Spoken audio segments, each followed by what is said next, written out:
Welcome to the Champion Blueprint Podcast, where mindset meets mission. We're diving into what it really takes to lead, win, and live with purpose. From NFL locker rooms to boardrooms, it's all about discipline, core values, and the habits that build champions.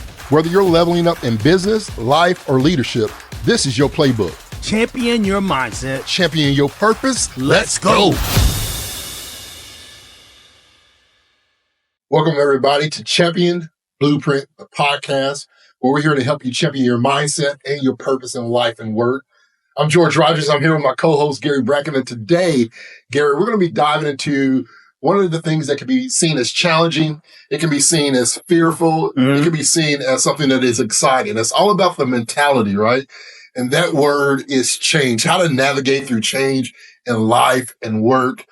And so when I think about change, and as I said, Gary, I'm an acronym junkie. I think about, right, we're going to dive into clarity. We're going to dive into habits. We're going to dive into talking about adaptability, network, and really to close it all up, you got to execute at the end of the day when it comes to change.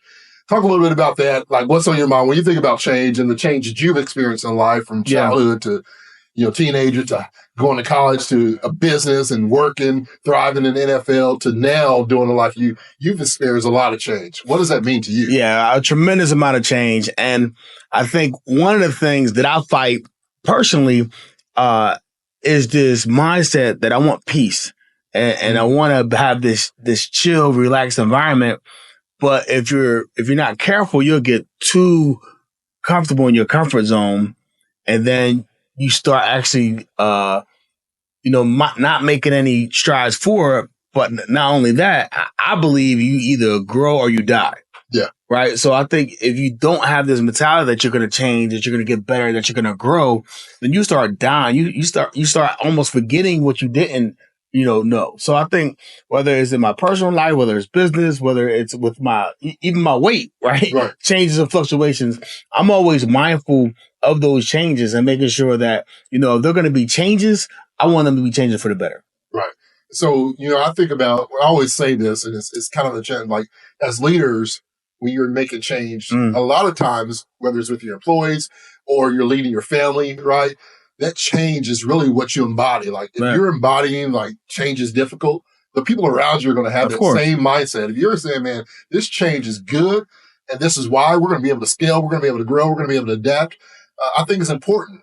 We go through these seasons in life of change, right? We just left winter. Yeah. We're getting into spring, and with spring, some people say, I love snow. Yeah. Some people said, I hate snow. And now we're dealing with tornadoes and thunderstorms. And the whistling. Like, what season of change do you like, right? Do you like the winter? Do you like the spring where you're dealing with thunderstorms? Do you like the fall where things tend to die, right? The leaves are falling down. Right. And so it's just this consistent change in life.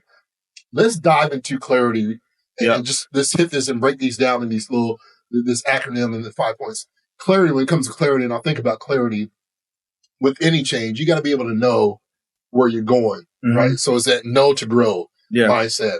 When you look at the clarity aspect of it, what are some things that kind of point out? Because I think about what is changing and what is the outcome that I desire in this change, right? Those are two questions I look at when I want to seek clarity. Is what is it, and what is the outcome that I desire? What do you look at? Yeah, it's funny when I acronym junkie myself, right? So when I'll talk about CHA.N.G.E, right? The first one is C. What is your current situation? Yeah. Right. H, honing on your desired destination. Yep. A, apply the 80-20 principle. M, take massive action. And P, pursuit of the championship transformation. Right. So say that again. When you want to be a champ, right? C.H.A.N.G.E. So this is the framework. So C, what's your current situation? We're talking about clarity, right? Yep. H, honing on your desired destination, where it is that you like to go. A, apply the 80-20 principle. It's called the Pareto's principle, where 20% of your activity yields 80% of that reward. M, after you figure out that 20%, you got to take massive action. And then P, that pursuit of that championship transformation and it's just like your execution. But when we're talking about clarity and we'll talk about the C, that current situation, and I can remember my dad telling me this thing, and I never forgot it. He said, son, if you lie to yourself, who can you trust? And when you're talking about being clear in that clarity, some people are like, oh, I'm just a little bit overweight. Like, no, you're you're obese, you're fat, right? Yeah. Oh, I'm just struggling financially. No, you're broke. Like you need a fire lit up under you. So I think people first with the clarity need to really assess that situation and be true to themselves and don't, try to jazz it up a little bit or it's not that bad. If it is that bad, it is that bad. Yeah. And just be honest with themselves. I think that's what clarity really means to me when you're talking about change is like really understand where you're at. Yeah. When I look at it as well, some of the things I look at is the difference between a champion, right, is for me is that a champion doesn't react, right? They're proactive. And so when it comes to that clarity aspect, you either react to it or you define it. Yeah. Right. When you are going to champion something, when you want to change something in your life and you're going to have clarity on it, to be able to champion that, you got to be able to define what it is. Yeah. And so when I look at clarity, I want to define what this is in my life and what's the purpose of this. Right. In the games of life, whether it's business, where it's fast paced, right? Yeah. Football on the field, you got to adapt. You got to call some audibles at times. Exactly. Right. The message is what the message is. We're here to be champions. But sometimes the method does change. The play may change. Be able to adapt. But you're unable to adapt when there's no clarity in your life. I like that. You got to be able to have that clarity. And so I want to encourage people, as we're talking about this, we're breaking down this acronym and breaking down this framework for you guys and ladies out there. Write down some things in your life. If you're going through change or you know somebody else is going through change, one of the notes that I encourage you to do is write down what is it that is changing in my life right now? What do I want to change? Yeah. Right? What has to change? Sometimes you got to make changes, right? Yeah. Whether it's physically, from a health standpoint, or just mentally, emotionally, you have to make changes in order to get to where you want to grow to. And so clarify those things is very important. I think, and that leads us right to H and to habits. Yeah, let's jump into it. Right, because I think, they have this idea of where they're at. They figure out where they want to go. But now it's just like, so many people get so caught up with goals and New Year's resolutions. And really, it's your habits that's going to lead to whatever, desired outcomes that you want. So I think habits are so critically important when you want to decide that you want to make a change. Yeah. Like, what habits are going to lead, like, the fastest way to make that change? Yeah, and they have to be consistent habits, right? Yeah. It's got to be a daily grind to where you have to have a consistent mindset. Yeah. I'm going to be all in on this. I believe in life, when you don't have the necessary habits, it's really impossible to change. You can say what you want to do, you can talk about it, you can write about it, but until you create and discipline yourself to really follow those habits in life, it's very different. And so you got to make change. That's another change, right? When you're making change in life, one of those changes are the habits. You got to switch it up. Yeah, I love Tony Robbins. He said, the signs of achievement, the art of fulfillment.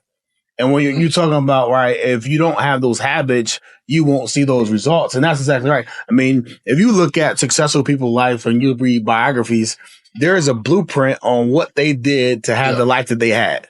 And we all are capable of doing that same thing. But are you willing to commit to those habits, show up every day, and be consistent with those habits? Yeah, so when you're making habits, when I hear you talking about that in Tony Robbins, I think sometimes when it comes to make habits, habits mean you have to make sacrifices. Yeah. Right? We all get 24 hours, right? You're sleeping 6 to 8 hours. Some people sleep 4 to 6, whatever that may be in their window. But when it comes to be able to embrace the grind and really get what you desire, those habits have to really include, what am I willing to sacrifice to get to where I want to have, right? Yeah. What people do I need to sacrifice? What group do I need to sacrifice? And then you got to think about the ultimate thing right now in today's world. We'll get on our phones, and social media is a driver, right? We got to have the update. We want to see what's going on. We want to see, what's the trend. And sometimes just those small things that takes away your time, it sets you back from the discipline of things, right? And I say that because sometimes that could be me. Yeah. That's a small habit I have to, where I wake up, the first thing I want to do is just reach over, grab my phone, versus lifting up, creating clarity. Yeah. Going through my habits, what I need to do today, and staying disciplined to that fact. It's funny. So for me, when I do deep work, so I'm a 30-minute work guy, 15-minute break, 30-minute work. Sometimes during that day, like if I'm working from home or working in the office, I will leave my phone in the next room, right? Because nothing I'm doing requires me to have my phone. Like my laptop has all the apps that I need, right? Mine is Instagram and TikTok and everything. So just like a lot of times for me, I want to do that deep work. So I want to make sure I don't have that distraction. So that's a habit of mine. When I'm working, like I'm gonna put my phone down, I'm gonna turn it over, I'm gonna put it in the next room, just so I don't even have that temptation to look at it. Yeah. So clarity, you got habits. Yep. When I think about the next one, adaptability, this is where you want to embrace change and create change. Mm-hmm. You write down and clarify what your goals are. Yep. What is it going to take for us to achieve those goals? Those are the habits that you're going to embrace. Yep. Adaptability can be a challenge because that's where the shift is, where you have to adapt to what is going on. Yeah. Speak about and maybe share something where you had to a time where you realized I got to adapt and this is a switch. Like in order to get to this next level, in order to get my mindset on this champion level, I had to adapt. What were some of the things that you had to adapt to, sacrifice in that change that really helped you navigate the change that you were embracing? Yeah, I love the quote. For me, my philosophy is I'm stubborn about my goals but flexible about my methods. Say that again. I'm stubborn about my goals and flexible about my methods. Stubborn about the goals. So my goal is I'm gonna work out 4 to 5 days a week. Preferably like early in the morning, first thing, 5, 6 o'clock in the morning. However, I co-parent. So when I have my kids with me, right, they got to get up. They got to be on school. They got to get, their items ready. If they're playing sports, we're going to make sure we're organized. So I'm going to sometimes miss that workout in the morning, right? Yeah. So adaptable, I got to get them to school. I got to get to work. But now in the afternoon, I got to find time to find me that 30, 45 minute to get that workout in. Yeah. Right. So it doesn't always look perfect. It doesn't always look pretty, but my goals are my goals. Yeah. Right. I'm just flexible about my methods. I said I want to get it done in the morning. Yeah. That didn't happen. So I just later in the day, I'm going to make sure even sometimes if they're at practice, I'm going to sneak and go to LA Fitness. They got 2 hour practice. I'm going to sneak to LA Fitness wherever I'm at in town to get me a little workout in. Yeah. John Maxwell said something that really stuck out and challenged me as a leader. Mm-hmm. He said, sometimes in life, as leaders, we get put in the corner, right? Yeah. We're facing pressure or something's coming up. And he used his analogy of a wild animal being backed in the corner. The worst thing you can do is put a wild animal in the corner because it's going to adapt. It's always going to adapt. It's going to adapt. It can go from real calm to you're putting pressure on me now. No doubt. Embrace and adapt to the situation. What he led to at the end of this conversation, though, is he clarified that great leaders do 2 things. Number one, they always take the blame for mishap. Yep. Even if it's not their responsibility. This is my team. This is me. This is on me. We got to adapt. It's ours, right? We win together. We never lose alone. That's the key. Yep. Win together, never lose alone. I love that. And then the second thing that he said that really stuck out to me was, and it was simple. He used that analogy with the animal in the corner, is that great leaders always adapt. Doesn't matter what's going on in their life. Doesn't matter what's going on in the business. They always adapt. Great leaders. And part of that is the mindset that things are going to come, right? I always had this mindset, expect the unexpected. Yeah. Be prepared, right? When opportunity comes, be prepared because when the opportunity is there, it's too late to do that, right? You got to be ready when it happens. But you got to be flexible in that adaptability. What are some areas that people in life, let's look at this from a business standpoint. Yeah. Right? We both entrepreneurs. We've seen ups, we've seen downs. What are some areas in business where we have to be able to adapt through change, whether it's employees, whether it's SOP systems and processes, right? Or we're trying to grow and scale, which means what can we add to the business? Right? We look at all these different fast foods. Some places are now doing fish. Some people are doing, cheesesteaks. They're doing chicken. They ain't never done chicken. It's always been burgers. There's always this adapt to be able to grow the market. In business, what are some areas that you can say are strategies that can help people adapt? Man, I love this. I can remember Coach C.H.A.N.G.E. were playing against the Kansas City Chiefs. We had just lost a week prior. I mean, this is the teams. We were 8-0, 10-0, 12-0 to start the season. We lost 2 games in a row. And we thought we were vanilla. We thought people were figuring us out, right? They know we're in cover 2. They know we're running on offense. We need more, right? I need more exotic blitzes. And what he said in the meeting when he got there, he's like, you know what? I hear the noise that you guys want to change things up. We're not going to change it up. In fact, we're not going to do more. We're going to do less. We're going to win with addition by subtraction. Yeah. We're going to be so good executing like our core philosophies that we're going to like they're going to know where we're at. We're going to beat them. Yeah. And I think sometimes in business, people try to get too cute and have too many SKUs. They provide this service and that client and that client. And then I think it just gets watered down and then not really focus on that core client or that core objective that their company can achieve for their clients. Yeah. So I think, we're talking about adapting by maybe subtracting something that they kind of added to their service, but maybe they're not good at it. Maybe don't even make money at it, right? Let's get rid of that thing and let's do what we do better than anyone else does what they do. Yeah, it's the simplicity, right? Yeah. What's simple to me may not be simple to others. So how do we simplify this to where everybody can understand? One of the things that I realized, Gary, is that some of the most successful people that I've been able to sit down with weren't necessarily the smartest people in that area. Yeah.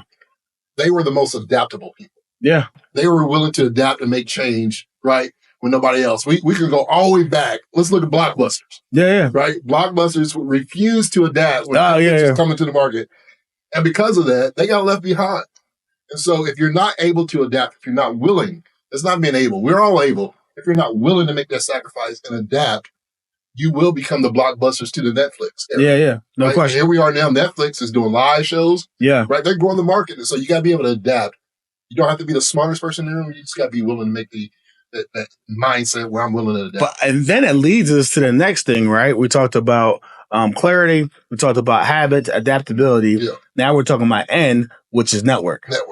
Right? And I can remember reading a book, one of my favorite books, Think and Grow Rich by Napoleon Hill. Yep. Is a section there where it talks about Henry Ford. Okay. And Henry Ford was brought forth in court. Did you hear the story? Yeah. Because he was creating a monopoly. And Henry Ford was famous saying, hey, you can have any Ford that you want as long as it's black. Right? But he was dominating the market, right? Almost creating a monopoly. So they brought him to court. And they was like, hey, you're not even the smartest guy. It was like, so they were like asking him questions like what is the centrifugal force of this? He was like, I don't know. They're asking these complex questions like, I don't know. They was like, Your Honor, like, he's a fraud. Like, what are you talking about? He's like, I don't bog my mind down with that information because I can call one of my engineers. I can call one of my people in my network and they can give me that answer in a second because that's what they're great at. So I think you surround yourself with a network of individuals that are really great at what they do. Yeah. And I think when you do that, that's when I see teams really succeed at a high level because they're functioning all in their giftedness. Yeah. When I think about network, there was 3 areas in my life that really changed who I became within the network, right? And that was I had to define who was my mentor. Yeah. Because that mentor was different than who was my coach. Right. Right. And then that coach was different than who I had as my accountability partners. Wow. Now you can have those 3 in one, but to be able to separate those and say, hey, when I come to Gary, I know he's going to be coaching me up. Right. When I come over here, I'm talking to Tim. I know he's my mentor. He's going to help tour me through this and guide me through this life.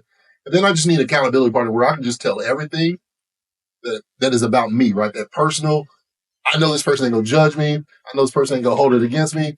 My grandma always used to say, be careful who you show your donkey to. Yeah. Right? Be careful who you show your butt to. And it wasn't your natural, your behind, it was be careful who you show your negativity to. Yeah. Because they may use it against it. Be careful who you show your frustrations to. Yeah.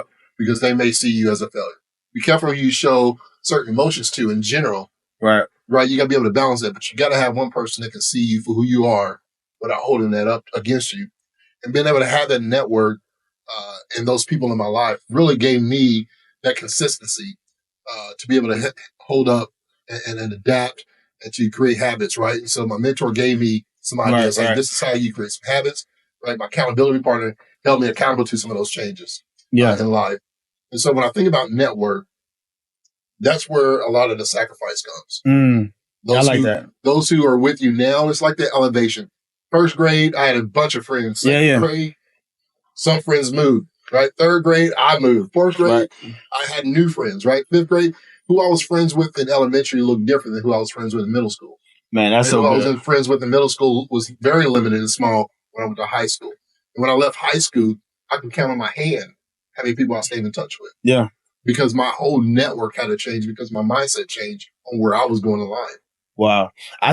Man, so our goal, right, for the audience is to keep these podcasts digestible, right? In a car ride to work or something like that. Yeah. But man, I want to unpack so much between the mentor, coach, and accountability part. That has to be a whole segment, right? Yeah, because so many people are looking for mentors, and I think sometimes they mark the wrong people in the wrong area of their lives. Yep. And I think it's so critical to get your network right. So we're going to define that for you people because I know you're looking at network. That sounds like another episode. Absolutely. So we'll do that. So getting to the last one, so all these things are critical, but then we have to execute. So what does execution look like to you when you're trying to make change, when you're in the midst of it? How does that play out for you? Let's go back. Grit. We skip grit. Oh, grit. Oh, my bad. Change. Yeah, we skip grit. When I think about going from networking to that grit, for me, Gary, I believe that we weren't created to do life alone. Wow. Right? And so many times in life, we try to isolate ourselves and we get into this place where we're alone. But I believe when it comes to understanding your network, we're not meant to do this alone. And so we got to know who we're supposed to be around and that surrounding. Because that surrounding for me determines your grit. I believe change isn't easy. It's not. It's difficult. Yeah. When you change your yard, if you're uprooting a tree, that foundation is going to be ripped up, right? Especially if that tree's been planted for so long. And so that grit that you got to have within change is like, I'm willing to go through some hard stuff. Yeah. I'm willing to go through change to where it's going to rip up the foundation of who I was or who I thought I was versus who I need to be. And so for me, when I think about the grit, and I want you to talk about this because I believe you have a workbook and everything about championing your grit. Right. But for me, when it comes to that grit, it's what others are not willing to do. Right. I'm willing to put in to get to where they don't want to be because that's where I want to be. In my life. When you look at grit, share just real quickly because I want to wrap this up with the execution. But I believe grit is something that's important. I know you're passionate about grit. No question. I think anytime you're going to make a change is that you go through these stages, right? Yeah. You go through the stages like what do you need to change? Why you need to change it? Like everything we talk about, what habits do you need to create? But I think once we get started in there, we're gonna meet resistance. Right. And I think what grit is for me is just like changing your relationship with failure. Mm-hmm. I think growing up, we were all taught that like you had success over here and failure over here. Yeah. And failure was always the opposite of success. But now as I realize, and as other people realize that no, failure is not the opposite of success. Failure is actually on the journey to success. Yes. So you have to fail your way to the top. Right. So when we're talking about grit, we're talking about change. You just said it. You're going to get uprooted. This thing ain't going to be easy. Yeah. It's going to be a challenge. You're going to fail, right? And oftentimes, unfortunately, you're going to fail publicly. Yeah. And you're just going to have to take that on the chin and keep pushing forward because again, stubborn about my goals, flexible about my methods, just build failure into your plan, but know that it's not going to stop you from continue to keep pushing forward. Yeah. So adaptability is a lot. All these things, clarity, habits, adaptability, network, grit, these are all coming together, right? When it comes to change. Without change, there could be no growth, Gary. Yep. And so when you have that grit, you got to be able to understand with the grit, I think about rejection. I think about the resistance. I think about the setbacks. Mm-hmm. But those are part of life. And in order to have true change, this is where execution comes in. Right. Like real champions execute. Yeah. When you don't have anything left, it's that mindset, everybody has a plan until you get punched in the face, right? That adaptability, that once you get punched in the gut, once you get punched in the face, once something fails, John Maxwell says again, he says, it's okay to fail as long as you're failing forward. Yeah. Right. And so how can we succeed, succeed? How do we fail forward to be able to learn from those things and execute? I think when it comes to execution, you have to learn, you have to burn, right? Learn from whatever happened. Right. If it was a success, you don't let it go too far to the head. Yeah. If it was a failure, what can I learn from that? And then what do I need to burn? Right. Yeah. Let's not keep all the negativity, get it out so you can move on to be able to execute the plan. And I think your execution happens when you understand the first two stages, right? The clarity and the habits, right? Execution is all about what do you have in front of you? What's that blueprint that's setting you up for success? What are those guidelines? And when you feel like you're not getting over that hump, I need to go find my network. Yeah. I need to go surround myself with people that I know who have been there and done that, my mentor. I need somebody to help me execute this game plan. Where's my coach? Right. And then when I'm executing this game plan, I need somebody to hold me accountable to where I'm getting check in with me to make sure I'm executing what I have. Right. So execution is a key.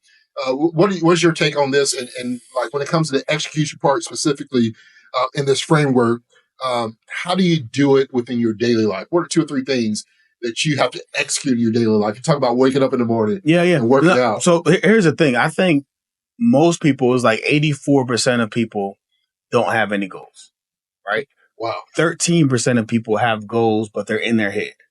Only 4% of people have goals that are written down. Wow.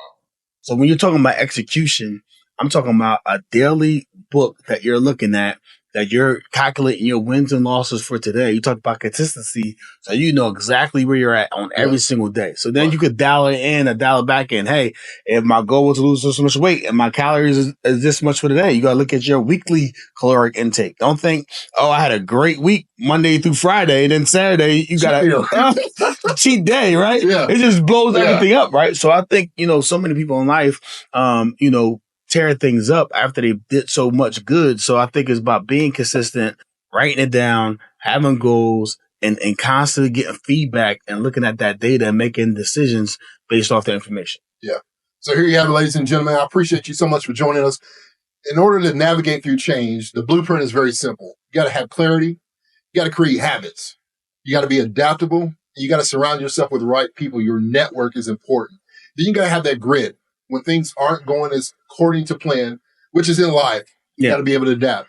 You got to have the grit to be able to go through that and grow through that as well. As you're going through it, grow through it. And then you got to execute.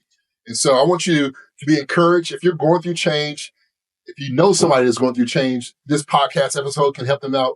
Do us a favor, like it, share it. Yeah, please. Send it out to somebody that may need it. And then be able to recap it. Be here. It's going to be here for you to go back on, to be able to adapt through the change that you're navigating in your life, your business. And as always, for my homie over here, Gary Brackett, myself, George Rogers, we appreciate you for tuning in to Champion Blueprint, the podcast.